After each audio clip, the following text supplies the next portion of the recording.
अस्सलाम वालेकुम नाज़रीन, आप देख रहे हैं तुलुए सुबह न्यूज़। मैं हूं आपके साथ किरण चौधरी। नाज़रीन, नशे की बीमारी ये सिर्फ़ किसी एक घर का मसला नहीं है, बल्कि ये एक समाजी मसला है। इसने हमारी नौजवान नस्ल को बर्बाद करके रख दिया है, घरों के घर उजाड़ दिए हैं। आज के प्रोग्राम में हम जानेंगे कि इस बीमारी से निजात पाने के लिए हुकूमती सतह पर क्या इक़दाम किए जा रहे हैं। हमारे साथ स्टूडियो में मौजूद हैं वकास आबद एडवोकेट। इनसे जानते हैं कि हुकूमती सतह पर माशरे को इस बुराई से निजात दिलाने के लिए क्या इक़दाम किए जा रहे हैं। अस्सलाम वालेकुम वकास साहब। वालेकुम अस्सलाम जी। वकास साहब, बताइएगा कि सबसे पहले तो ये नशे की जो बीमारी है, इसकी लत का आगाज़ कहाँ से होता है? बहुत शुक्रिया मिस किरण।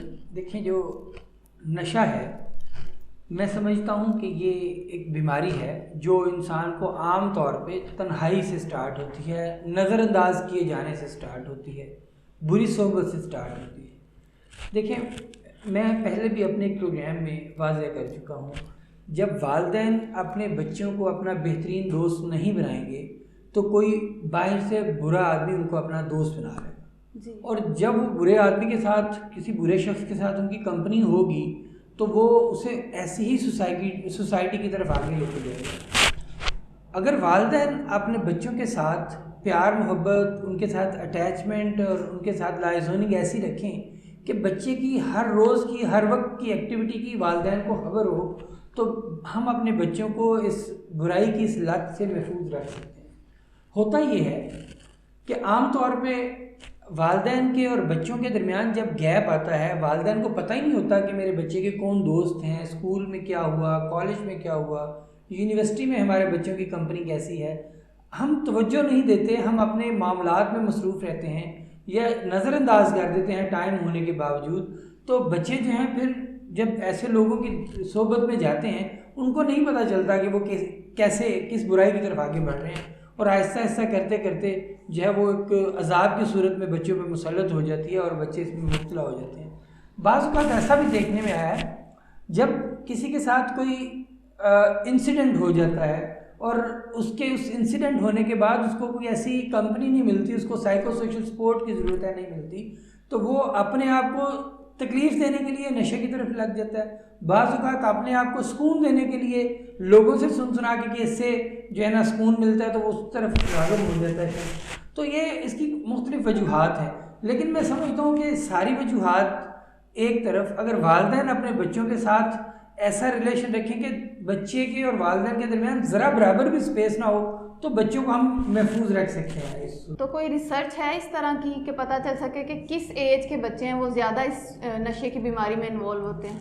देखिए, रिसर्चेस जो हैं वो तो मुख्तलिफ कंडक्ट होती रहती हैं, लेकिन देखें अब जो सिचुएशन इस वक्त जा रही है, हमारी जो नौजवान नस्ल है 16 साल से लेके ऑनवर्ड, जो 40 साल के करीब जो हैं, वो बहुत ज़्यादा इस मुसीबत से दोचार हैं। अब देखिए, हमारी जो यूनिवर्सिटीज़ हैं, हमारे जो कॉलेजेस हैं, वो समझा जाता है वो तालीमी इदारे हैं जहाँ पे हम बच्चों की करैक्टर बिल्डिंग के लिए भेजते हैं, बच्चों को रोशन मुस्तकबिल के लिए भेजते हैं। लेकिन देखिए, सूरत हाल वहाँ पे ज़्यादा गमगीर है। अब नौजवान नस्ल जो है हमारी यूनिवर्सिटीज़ के अंदर, बड़े आराम से उनको नशावर चीज़ें अवेलेबल हैं। चरस जो है वो बड़े आराम से अवेलेबल है यूनिवर्सिटीज़ में और कॉलेजेस में। ये आइस का नशा जो है, ये इस कदर भयानक नशा है कि ये बड़ा आराम से आपको अवेलेबल है। अब ये सिर्फ आप देखें कि ये नशे की जो लानत है, ये सिर्फ नशे की हद तक नहीं है। अब जब किसी के पास वसाइल नहीं है और वो नशे की तरफ राग़िब हो गया, नशे पे लग गया, कोई लड़का है या लड़की है, इसने तो नशे ने तो इम्तियाज़ नहीं करना कि मैंने इसको तबाह बर्बाद करना है या इसको नहीं करना। जो लग गया वो तो होगा ही होगा, साथ घर भी पूरा तबाह हो जाता है। अब देखिए, ऐसी सिचुएशन में जब नशे के लिए पैसे नहीं होते तो लड़के और लड़कियां फिर नाजायज़ ज़राए इस्तेमाल करना शुरू कर देते हैं। वो फिर लड़के जो हैं वो वारदातों की तरफ चले जाते हैं, वो क्रिमिनल जो है एक्टिविटीज़ करने लग जाते हैं, जायज़ नाजायज़ की तमीज़ छोड़ देते हैं। और सेम सिचुएशन जो है लड़कियों के साथ होती है। फिर लड़कियां जो हैं वो ब्लैकमेल होती हैं, एक नशे का एक सिगरेट लेने के लिए, छोटा सा नशा पूरा करने के लिए उनको मिसयूज़ किया जाता है। तो ये सिर्फ नशा जो है सिर्फ इस हद तक नहीं कि इंसान की जो है वो हमारा जो सिस्टम है, इम्यून सिस्टम है, या हमारा बॉडी जो है वो डिस्टर्ब हो रही है या हमारी सेहत ख़राब हो रही है, इसके साथ साथ फिर ब्लैकमेलिंग भी है, इसके साथ साथ तबाही भी है। इसके साथ साथ हमारी सोसाइटी के अंदर दीगर जराइम भी शामिल हो जाते हैं, वो भी इसके साथ जुड़ जाते हैं। तो मैं समझता हूँ कि ये नशा जो है ये एक घर का नहीं बल्कि पूरी सोसाइटी का नहीं, एक ग्लोबल है। अब यूनिवर्सिटीज़ की बात करें, स्कूल लेवल तक तो एक स्ट्रिक्टनेस होती है प्रिंसिपल की या वहाँ पे टीचर्स का, बच्चों पे कंट्रोल होता है। तो आपको लगता है कि यूनिवर्सिटी का जो स्टाफ है या कॉलेजेस का जो स्टाफ है वो भी इसमें इन्वॉल्व होता है? देखिए, शायद उस्ताद जो होता है ना, मैं समझता हूँ कि वो बड़ा काबिल एहतराम एक शख्सियत है। आम तौर पे ना बहुत कम ऐसा नज़र आता है कि उस्ताद जो है कोई, वो चाहे यूनिवर्सिटी का है चाहे कॉलेज का है, वो बच्चों के लिए ऐसा सोचे।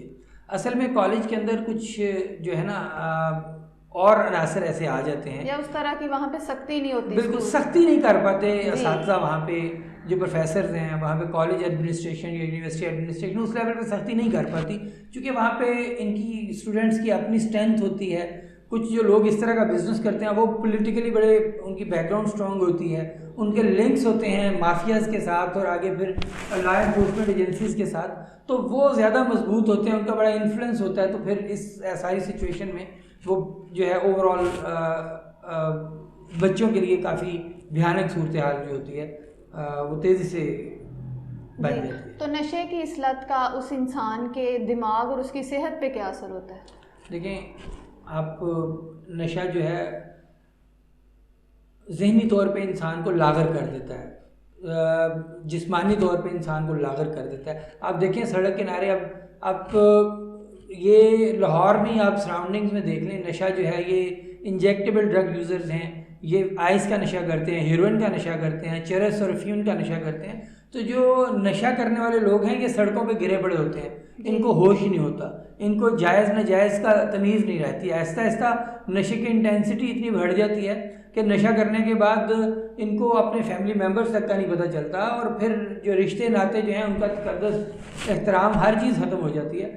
तो फिर देखें, इसके साथ में एक बात करूं और भी, जो इंजेक्टेबल ड्रग यूज़र्स हैं वो सड़कों पे हमें नज़र आता है कि वो एक सिरिंज जो है दूसरे को लगाते हैं, वही सिरिंज वो तीसरे को लगाता है, और इस तरह जो बीमारियां जो हैं ट्रांसमिट हो रही हैं इंजेक्शन के ज़रिए, तो वो उसकी तादाद भी बहुत ज़्यादा है। हमने देखा कुछ इदारों ने इस पर रिसर्च भी की है, जो इंजेक्टेबल ड्रग यूज़र्स हैं वो HIV पॉजिटिव हैं, इसके अलावा और बहुत ज़्यादा इनको बीमारियां ट्रांसमिट हो रही हैं एक दूसरे के साथ। और फिर उनकी जो मेल का फीमेल पार्टनर है, उसकी वाइफ है या फीमेल है, अगर इंजेक्टेबल ड्रग यूज़र, उसका जो हस्बैंड है, उसको तो अंडरस्टूड है कि उनका आपस में जो फिजिकल रिलेशन है उससे ट्रांसमिट होंगी बीमारियाँ दूसरे को भी। तो ये जो है नशा बहुत हवालों से इंसानी ज़िंदगियों को तबाह बर्बाद कर रहा है, और हमारी सेहत को नुकसान पहुँचा रहा है, हमारे सोसाइटी को नुकसान पहुँचा रहा है, हमारे मुल्क को नुकसान पहुँचा रहा है। इसने तो तबाही मचा दी है, और सूरत हाल दिन ब दिन बहुत तेज़ी से गंभीर होती है। जी सर, तो ये जो रोड पे खुलेआम बैठ के करते हैं, तो क्या हमारी जो पुलिस है वो उसमें कोई कार्रवाई नहीं कर रही? देखिए, पुलिस जो है, मैं समझता हूँ कि आपके मुल्क की जिस दिन पुलिस ठीक हो गई तो आपके जराइम जो हैं वो मोर देन 80% ख़त्म हो जाएंगे। पुलिस को पता होता है कि उनके इलाके में कहाँ कहाँ पे कौन कौन बंदा जो है नाजायज़ फरोशी कर रहा है, कौन कौन बंदा जो है हेरोइन में है, कौन जुआ खिलवा रहा है। पुलिस की इंफॉर्मेशन में सारी चीज़ें होती हैं। अब पुलिस जो है, अब वहाँ पे उनके बंदे जाते हैं, बहुत दफ़ा हम देख चुके हैं कि पुलिस के बंदे जाके वहाँ से पैसे ले लेते हैं आराम से। वो जब भी जाते हैं ब्लैकमेल करते हैं, अपने पैसे लेते हैं और चले जाते हैं। अगर पुलिस का रवैया इसमें मैं समझता हूँ पॉजिटिव हो जाए, और पुलिस डिपार्टमेंट ये चाहे कि बस आज के बाद कोई नशावर चीज़ फरोख्त नहीं होगी। अब मेडिकल स्टोर्स पे जो है नशे वाले टीके आसानी से मिल रहे हैं, ठीक है ना, और वो सस्ता टीका होता है। वो मेडिकल स्टोर्स वाले जिनकी मेरी भगत होती है, वो रोज़ाना जो है 5-7 हज़ार की दिहाड़ी लगाते हैं, उनको कुछ और करने की ज़रूरत ही नहीं है। चूँकि पुलिस आपके डोर स्टेप पे है, पुलिस आपकी गली मोहल्ले तक एक्सेस रखती है, पुलिस के मुखबर मौजूद होते हैं हर गली मोहल्ले में, पुलिस की मर्ज़ी के बगैर कुछ नहीं हो सकता। पुलिस का किरदार बड़ा अहम है इस सारे अमल में। कि आप देखें, हज़ारों मिसालें ऐसी हैं। पुलिस को कोई बंदा अगर मुखबरी करे जी फ़लाँ जगह पे हेरोइन और यह शराब बिक रही है, तो 2-4-10 दिन बाद बंदा, पुलिस मजबूरन शायद रेड भी कर दे, लेकिन उस बंदे का नाम डिस्क्लोज हो जाता है। जब बंदा बाहर रहता है सबसे पहले फायर इसको मारता है कि तुमने मेरी मुखबरी की है। अब देखिए, एक बंदा सोसाइटी का भला करते हुए पुलिस को बताता है जी फ़लाँ जगह पे गलत काम हो रहा है, और वो डिस्क्लोज हो जाए बात, तो शर्म की बात है हम सब के लिए। और ख़ास तौर पे लॉ इन्फोर्समेंट एजेंसी के लिए कि ऐसी बात जो है डिस्क्लोज होनी नहीं चाहिए। और जहाँ जहाँ एक ये भी वजह है कि लोग ज़्यादातर कंप्लेन नहीं करते ऐसी चीज़ों की। बिल्कुल ठीक कह रही हैं आप, लोगों के अंदर डर मौजूद है कि अगर शिकायत करेंगे तो नाम तो जो है थाने से उसी वक्त बाज़ का मुतअद्दिद दफ़ा ऐसा होता है कि कोई मुखबरी करता है, पुलिस पहुंचती नहीं है, वहाँ से सामान सारा साइडों पे हो जाता है, पहले ही मुखबरी हो जाए जो है वो लीक आउट हो जाती है, पुलिस वाले खुद ही बता देते हैं अभी रेड होने लगा, साइड पे हो जाओ, सामान उठा लो, उठा लेते हैं। पकड़ा उनका जाता है जो पुलिस को पैसे नहीं देते या पुलिस को थोड़े पैसे देते हैं, या पुलिस अगर बड़ी फटीक डाल दे तो वो कहता नहीं जी मेरे पास गुंजाइश नहीं है, पुलिस उसको पकड़ लेती है। जो रेगुलर इनके साथ काम करने वाले पुलिस उनको कुछ नहीं कहेगी। तो इन अद्वायात की पाकिस्तान में रसाई कैसे होती है, ये इनको कैसे अवेलेबल होती हैं ये सारी चीज़ें? देखिए जो अद्वियात की नहीं, ये जो नशा व टीके हैं ये तो लोकली मैन्युफैक्चर्ड है ना, ये तो आसानी से अवेलेबल होते हैं। ये पाकिस्तान में मैन्युफैक्चर होते हैं जी, ये मेडिसिन के तौर पे भी तो इस्तेमाल होना होता है ना इन चीज़ों में। तो वो डॉक्टर जो है किसी पेशेंट को अगर ज़रूरत है तो ज़रूरत के तहत लगाएगा, लेकिन अगर उसका मिसयूज़ शुरू हो जाएगा तो फिर वो नशा बन जाएगा। इसके साथ साथ आप देखें कि जो हेरोइन है, चर्स है, जो आइस है, ये दूसरे मुल्कों से भी आती है और शायद कहीं पाकिस्तान में भी इसकी जो है होती हो प्रोडक्शन। देखिए जहाँ कहीं भी है इसकी ज़ाहिरी बात है एक जगह से दूसरी जगह मोबिलिटी तो होती है ना। क्या लाहौर में तो नहीं ये पैदा हो रही, क्या इस्लामाबाद में तो नहीं ये पैदा हो रही, क्या कसूर फैसलाबाद या शेखुपुरा में तो नहीं पैदा हो रही ना, कि इसकी पैदावार कहीं से तो हो रही है और ट्रांसपोर्ट होके ही आती है। तो क्या हमारा चेक एंड बैलेंस का जो निज़ाम है, मॉनिटरिंग मैकेनिज्म है, वो हम इतने बुरी तरह फेल हैं इसमें कि आसानी से लोग गाड़ियों में लेके शराब की बोतलें भी जा रहे हैं, नशा व टीके भी लेके जा रहे हैं, हेरोइन चर्स भी लेके जा रहे हैं, वो कोई पूछने वाला नहीं है। और हर मोहल्ले में, हर गली में, जहाँ से आप चाहें आपको आसानी से ये चीज़ें अवेलेबल हैं। तो पुलिस का सही चेक एंड बैलेंस नहीं है इन बिल्कुल, चीज़ों पे। असल वजह ही पुलिस है।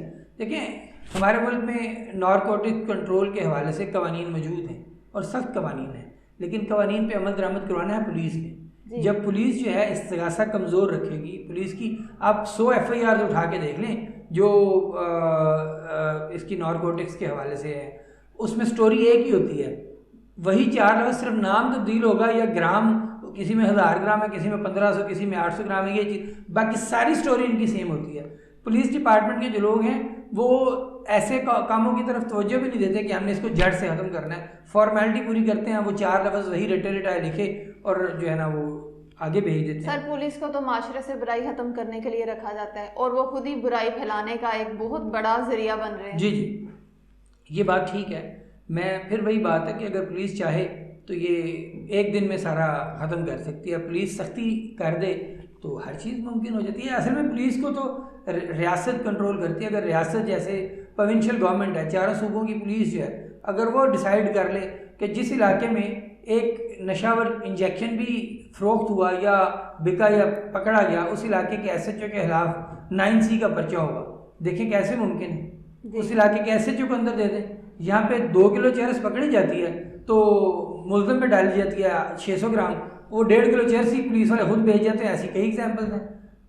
इतना ज़्यादा माल पकड़ा जाता है और हेरोइन और आइस वगैरह गायब हो जाती है, खाली चर्च का पर्चा दे देते हैं, पैसे भी ले लेते हैं। जी वकास साहब, अभी आप कानून की बात कर रहे थे, तो आप हमारे नाज़रीन को बताएंगे कि इसके लिए क्या कानून मौजूद है हमारी रियासत में? देखिए कानून जो है नारकोटिक्स कंट्रोल एक्ट जो है वो मौजूद है, इसके लिए एंटी नारकोटिक्स फोर्स भी मौजूद है, इसके लिए पुलिस भी मौजूद है, इसके लिए हमारा एक्साइज का जो ऑफिस है वो भी नारकोटिक्स कंट्रोल के उनके पास भी इख्तियारात हैं।